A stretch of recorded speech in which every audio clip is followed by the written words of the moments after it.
Hey everyone, Eric Watson here, freelance writer, player of games, writer of boards, recorder of videos, and tabletop role-playing aficionado. Welcome to their DM's Guild review, my written and video review series, where I take a look at the adventures and supplemental material at the Dungeon Masters Guild website. With this video, I'll be reviewing the player class supplement, the Inquisitor, designed by Dragonix for Dungeons & Dragons 5th Edition. This review has been sponsored by the publisher, and a review copy has been provided. If you are interested in a sponsored review, you can reach out to me via email, Discord, or my submission form at roguewatson.com.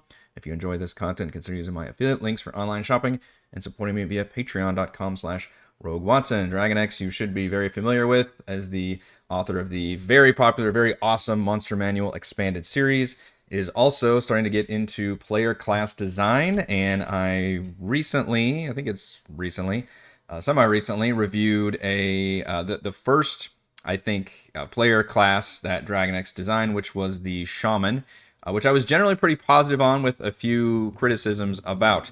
And all of these classes that are coming, which I believe there are one or two more classes that we'll be releasing later this year, are going to be part of this Player Handbook Expanded that is going to be launching, it says right there, the first quarter of 2025, which is going to include all these released classes and presumably a bunch of other new classes. And these classes they're releasing now are maybe not quite beta testing. It's not like we do early access in the DM's Guild, but it sounds like maybe kind of an Unearthed Arcana situation where we can release the classes first, players can get their hands on them, maybe start messing with them, provide feedback, and then the designer can incorporate that into the final book. You can choose how you feel about that on your own, but I'm just passing on the messaging. And also, if you purchase these classes beforehand, and then you also want to purchase that Player's Handbook Expanded, you will get a discount of however many products that you own that end up being in the books. It's going to include all those classes on there. So the Inquisitor, you might be asking, well, geez, we already have a cleric in 5e. We since time immemorial for Dungeons & Dragons, we also have a paladin. So where does the Inquisitor fit in? Well, they're kind of between cleric and paladin. And when I review classes, especially in 5e, a big criticism I have is like, well, can't we just make this a subclass? Like, what is this class? Why does this have to be its own class, right? Like, what special abilities or mechanics or things does this class need to exist? And if anything doesn't really need to be shored up or patched up or made into a new class, in my opinion, it's the cleric and paladin, right? They're very much working as intended, and they're at full capacity. They're very powerful classes in 5e. Certainly, you can have your complaints about them, but compared to a lot of other classes in 5th edition, cleric and paladin have to be pretty near the bottom of the list in terms of ones that need a review and refresh. So the Inquisitor, I think, has a tough road to climb because it needs to kind of justify its existence. And unlike the Shaman, which I think does, I'm not sure the Inquisitor does. In fact, I would probably argue it doesn't necessarily do a good job of justifying its existence to me. So the Inquisitor is a D8 hit points. You only have simple weapons, no heavy armor. So you are a weaker cleric, and you only have half caster abilities like a paladin.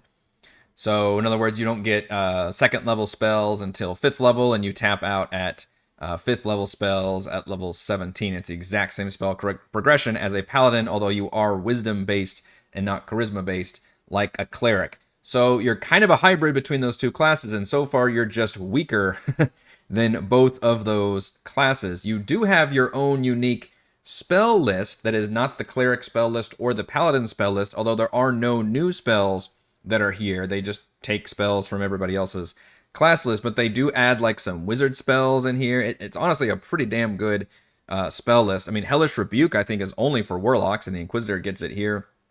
Shield of Faith, Cure Wounds, Command, Bless, Bane, Healing Word, all of those at first level. Wrathful Smite, Thunderous Smite, some paladin spells. For second level, Blindness, Deafness, See Invisible, Shatter, Silence, Suggestion, Tasha's Mind Whip, Knock, Hold Person, Find Traps. You get some nice little mix of wizard utility spells. You don't get a lot of damaging spells, at least at the base kit, but you get a lot of the really useful crowd control abilities. Fear and Slow and Spirit Guardians at 3rd level are very, very nice spells. So in terms of the spell list, it's perfectly fine. But again, you have a lot fewer spell slots to work with, which is a very big deal. The signature feature of the Inquisitor is the Adjudicate and Judgment, both of which you get at 2nd level. So at 1st level, you basically just get your spell casting, and that's kind of it. But a lot of, character builds don't come online until 2nd or 3rd level, so I'm okay with waiting a little bit, which is why we don't really play D&D at 1st level. It's like the tutorial. Adjudicate means as a bonus action, you have to expend a spell slot, which is a very big deal. Again, we don't have a whole lot of spell slots to go around with, right? And you target an enemy within 30 feet and you adjudicate them, you mark them, which means you get a plus to attack rolls and a plus to damage rolls, depending on the level of the spell slot you just spent. However, it is capped by your own little progression here under this table, which is maximum adjudicate points and number of targets. So basically throughout tier 1, you can only do it up to 1. You only have 1st level spells anyway. In fact, I think that's what, never mind. That's how it exactly ties. You only have that level of spell regardless. So that's the maximum you could possibly do. So in other words, if you're at 3rd level and you use Adjudicate, you would expend one of your 1st level spell slots, and then you would get a +1 to attack rolls and a +1 to damage on that enemy while Adjudicate lasts, which is, I believe, for 1 minute or until you're knocked out. Doesn't seem like a great trade-off to me, or probably to you, right? Not when you've got, like, I don't know, Hellish Rebuke, Healing Word, Bless, Shield of Faith. Like, you've got Command, Cure Wounds. You've got some other spells you can use. You don't really need a +1/+1. And it's only for you that I can tell. I mean, it says when you make an attack roll against a creature, not when anybody makes an attack roll or a damage roll. It's always when you're hitting the creature. So yes, it's a bonus action, which is nice. So obviously you can go attack them on the same turn and get the benefit of it. But so far, not really a great ability, in my opinion. Now, Judgment goes hand in hand with this ability and makes it a bit better. It also requires a bonus action, so you cannot do it in the same turn, interestingly enough. It takes a 2-turn setup. So Adjudicate first, and then you do Judgment. Judgment, you can target any creature which is already affected by your Adjudicate, right? They have to be within 30 feet. And you force them to make a Wisdom saving throw based on, the usual calculation, 8 plus your proficiency plus your Wisdom modifier, and they take 2d8 radiant damage plus your Wisdom modifier. That's pretty good. You had to set it up first by using a bonus action and a spell slot, however. So, in effect, it's taking you two turns and a 1st level spell slot to get this 2d8 plus Wisdom modifier spell off. Now, that is worse than Guiding Bolt, I believe. Guiding Bolt being a 4d6 radiant damage, I think. But Guiding Bolt's also an attack roll, and this is a saving throw, so it's a little trickier to compare them. Obviously, this is better than Sacred Flame, but Sacred Flame is a cantrip that doesn't cost a spell slot whatsoever, whereas this does, and you had to have used the spell slot before, and then you're using this here, and they still get the Wisdom save, and it is at least a Wisdom save for half damage and not for no damage, which I believe is how Sacred Flame is set up. So comparison-wise, it's kind of tricky to where, you went through all this work. Is it worth it in the end? Now, it does scale, interestingly enough. It is 2d8 radiant damage per Adjudicate point. So I haven't done the math for this, but if you reach tier 2, and now you're at, let's say, 7th level, suddenly you expend a 2nd level spell slot on somebody. So now you're getting a +2 attack roll and a +2 to damage roll that turn. And then next turn, you would probably use Judgment. And then you could do 4d8 radiant damage plus your Wisdom modifier. That's pretty solid. But you're also using a 2nd level spell slot. So you could have done Shatter or Silence or that's obviously better than Magic Weapon or something. Hold Person. You've got a lot of really good utility spells. So, and the Paladin already has Divine Smite, right? The Paladin is a class that already says, hey, you want to just turn spell slots into damage? You can do that. And this is basically doing that, but it takes more work. So I was trying to decide why we need to take all this work to be able to do that. And this is just the base kit. We'll get into the the subclasses as well. But just the base kit, I can't say I was very impressed with it mechanically. And, you have to compare this to the cleric and the paladin. And so far, it still feels like it's taking more work to do less. You do have Channel Divinity that comes online at 3rd level. Your base Channel Divinity, I love thematically because you're supposed to be like this divine focused investigator. You're an Inquisitor. You're righteous zealot and all that. And so I actually appreciate that the Channel Divinity feels very thematic. You can basically kind of do like a Zone of Truth spell. You can detect invisible creature. It's almost like Zone of Truth mixed with True Sight in a way. You can detect shapeshifters for a second. It's just a good like utility spell. It doesn't necessarily have maybe a lot of, I say combat use, but obviously invisibility matters in combat, like that kind of thing. So I actually do like the Channel Divinity there, and you get other Channel Divinities through your through your subclasses as well. At level 3, we also choose our Sacred Order, which is our subclasses. There are 8 subclasses included here. That's fewer than the Shaman, which had a ridiculous amount of subclasses. And we'll get into those in a bit, but we're going to stick to the base kit for now. Of course, usual ASI stuff. In terms of what else you get with the class, at 6th level, you basically get to re-roll if you were failing against becoming charmed or frightened. At 8th level, your adjudicate increases to 60 feet. Remember, you had a 30 feet limit before, which is actually pretty limiting. But your judgment remains 30 feet, interestingly enough, until you get to 14th level, and then your judgment increases to 60 feet, and your dice of damage was a D8 that scales. Now it's a D10 that scales, but that's not till 14th level. At 9th level, we gain kind of a version of Arcane Recovery where we can use our Channel Divinity to regain spell slots, which is fine. At 12th, we get kind of a specialized version of the Banish spell. It only works on fiends and undead, but undead only if they're in the Shadowfell originally. I think most fiends are just existing in the material plane, I think. You'd be constantly asking the DM, like, oh, is this guy from the Shadowfell originally? And the DMs would be like, but weirdly, and it might just be a mistake on the creator's part, there's no limit of like how often you can do this. It's just as an action, you can basically cast the Banish spell. And there's no like only once per day or anything. It's just you can do that whenever. So you're just constantly like, don't throw fiends at this player character. They'll just get rid of all of them. And there's some cool capstone abilities where you just turn into like an avatar and you just blast everybody with, damage and whatnot. But so far, it's pretty bare on the base kit, and I think the reason for that is because, in fact, if you've been looking at this table over here, look at how many times you see the words Sacred Order feature. It is a lot. Every subclass adds a ton of a bit, and a lot of times, and it really varies by class, how much the subclass abilities come into play. You might only get like 4 abilities, you might get 5. There's like 6, 7, or 8 different features that come online from your chosen subclass, which is bananas.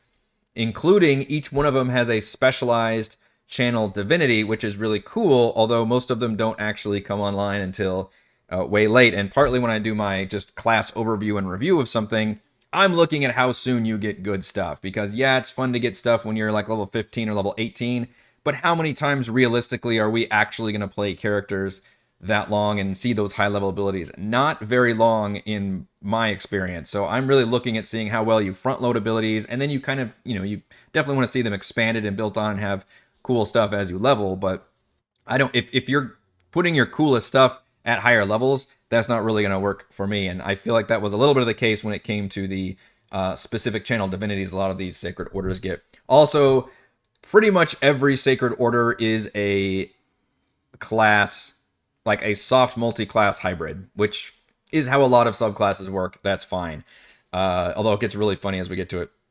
Order of Illumination is probably one of the better ones. It's all about light, radiating light, doing blinding stuff with your judgment, getting a lot of light spells, branding smite, guiding bolt. You can turn yourself into kind of an AoE, player-based AoE of the daylight spell, I believe it's called, which is the Shadowbane R at level 7. A level 11, you get extra attack, you get heavy armor, shield proficiency, which a lot of the classes, by the way, are martial focused and basically turn you into a pseudo paladin because you get extra attack and heavy armor and fighting styles and like all the different things you would expect from a paladin. So that base kit was pretty weak, but now you get your subclass online and suddenly you get, you get 3 different features at 3rd level, including your specific spells, your specific proficiencies, and then something that happens usually with your Judgment.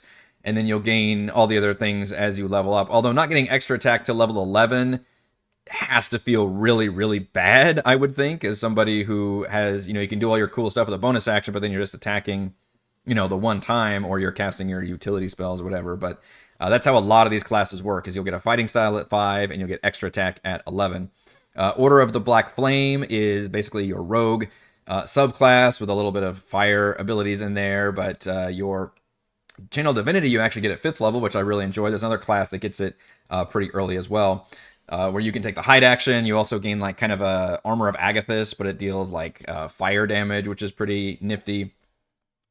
Let's see, what else? You gain a Judgment Focus Sneak Attack at level 11 instead of extra attack. The Black Hand is the Bane-focused kind of evil warrior, but also still essentially a fighter. You get your extra attack at level 11. You have a Judgment that now does Frightening debuff. You get your fighting style. You have a kind of anti-paladin aura with a Aura of Domination that just debuffs instead of buffing your allies, it debuffs your enemies, and you can channel Divinity to increase your psychic weapon damage. The Fang Shield and the Forest Arms, I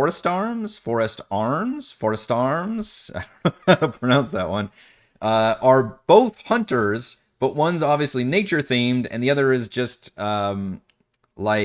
it's still ranger to me, but it'd be like the ranger monster slayer, I guess, versus the other one is like a ranger druid. But then I think, is there also a druid later on, or maybe that is the druid one? That might be the druid one.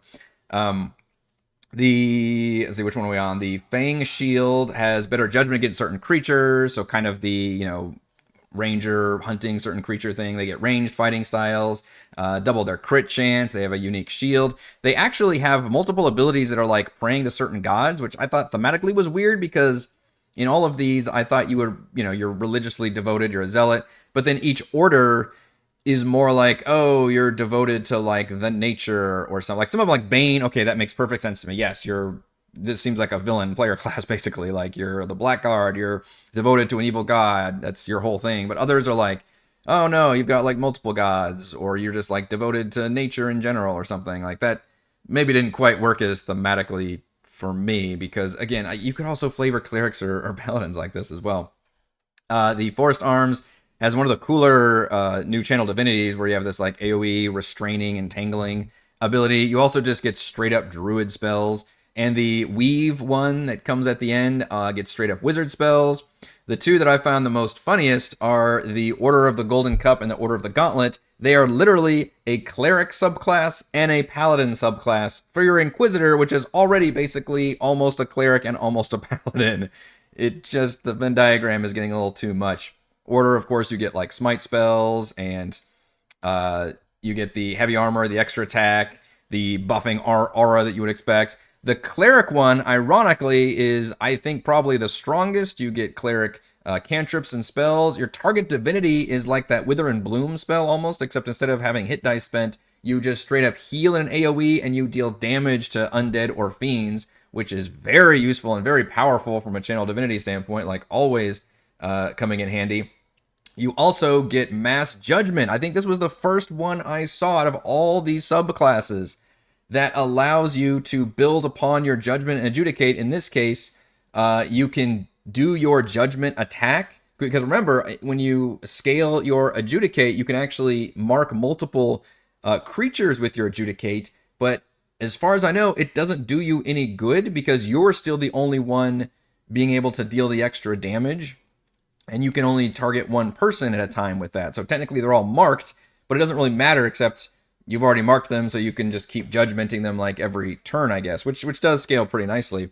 But in this case, when you use judgment, you can actually judge multiple characters as long as they're within your range of judgment, which that feels really powerful and really good. Doesn't come online to level 11, but at least it's not like too far out to gain that ability. This is kind of what I wanted, though. I wanted more things.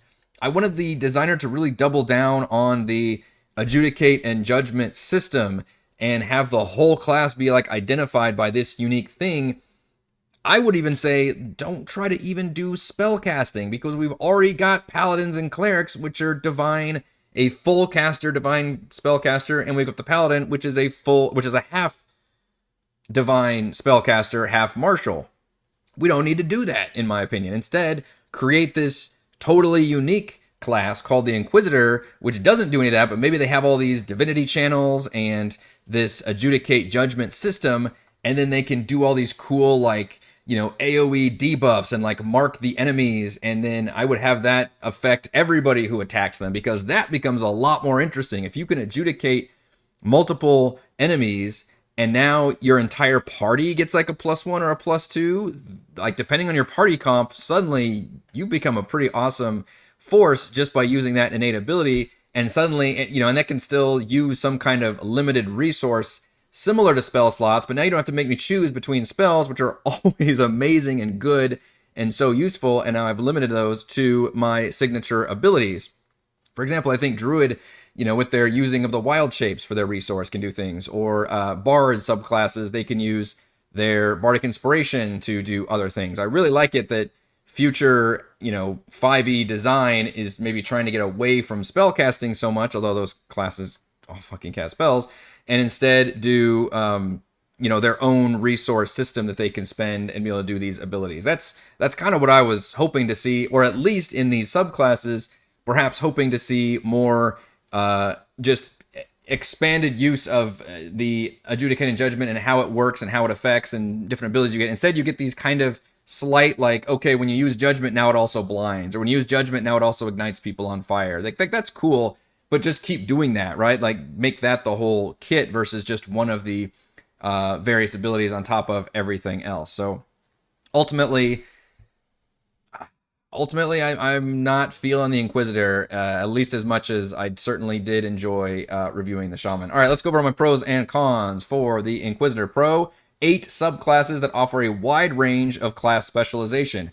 I was very impressed, first of all, by the sheer number of subclasses, like I was the Shaman, but also by the fact that so much of the abilities of the Inquisitor are actually baked into the subclass, which means it really changes from one Inquisitor to another in terms of how it feels, flavor-wise, in terms of, do you want to be a more nature one, or just an evil blackguard type character, or somebody who's more arcane minded, or somebody who just goes really into healing. Like, you can really choose your specialization, and all those skills and special modifications and things will apply to that because of the huge amount of abilities that are basically rivaling that of the base kit itself, which is pretty impressive. The other pro is something I've expected from Dragonix, which is a professional layout, awesome design. Those of you that complain about, you know, AI art and all that, this is not what you're going to get here. You're going to get awesome original artwork, or at least, you know, artwork from actual people. And it looks amazing. It looks like something that could just come right out of the, you know, 5th edition rule books and all that. So it's just a very, very nice looking product altogether. Cons, I do have criticisms, of course. I think this really could have been a subclass for Cleric, or at least as designed here, I think it could have probably been a subclass for either Cleric or Paladin, or maybe you could have created both of them. Create a subclass for Paladin and create a subclass for Cleric, and that gives you 2 new subclasses. Because right now, it would have already been very hard to impress me with when you're coming at me with a divine spellcaster, because I think we're already pretty well set on that for 5e, frankly. So I think it, again, would have been a tough road to climb. And I liked the idea of the adjudicate judgment thing, but I think I would have liked to see that a lot more, and not just a neutered version of a Cleric or Paladin and then trying to build different abilities on top of that. So in fact, I actually just did my 2 cons as one, where the one con is I think this could have just been a subclass as done, and my second con is that I don't think it does enough as its own class to with the adjudicate judgment combo as being the signature abilities. I didn't think they were as interesting as just, you know, the Paladin there's my combo, the Cleric with the full caster, or the Paladin with the already very, very powerful divine smites. Final verdict: stuck somewhere between a Paladin and a Cleric, maybe the Kaladin, the Inquisitor doesn't quite do enough to stand out as a divine spellcasting warrior. Thank you to everyone for watching this video review. You can see my written review at roguewatson.com. You can watch more reviews and follow our own D&D adventures here on the channel. And you can support my work at patreon.com/roguewatson. Shouts to Platinum patrons: Joe, Will, Thomas, Stan, Brennan, Xenocider, Eclectic, Roleplayer Roll, Christopher, Corey, Big Knot, John F., John L., Eric, Tyler, Nathan, Anchor, Crystal, Counselor, Andrew, Dell, the Reldron, Captain Woody 79, Stephanie, Patrick, Jason, Ismail, Amit, Lumpy, Spudge, Charney, David, William, Warden, Cutest Fox, Harold, Sam, and Eudaimonia LLC. And gold patrons, RPG, Paper Guys, Pretty Boy, and Yuma, Does Lounge, Sam, Jerome, Nathan, Fast Like a Taurus, Scott, Ruffus, Karen, Jerry, Glenn, Marcus, and Mark. Thank you all very much for your support.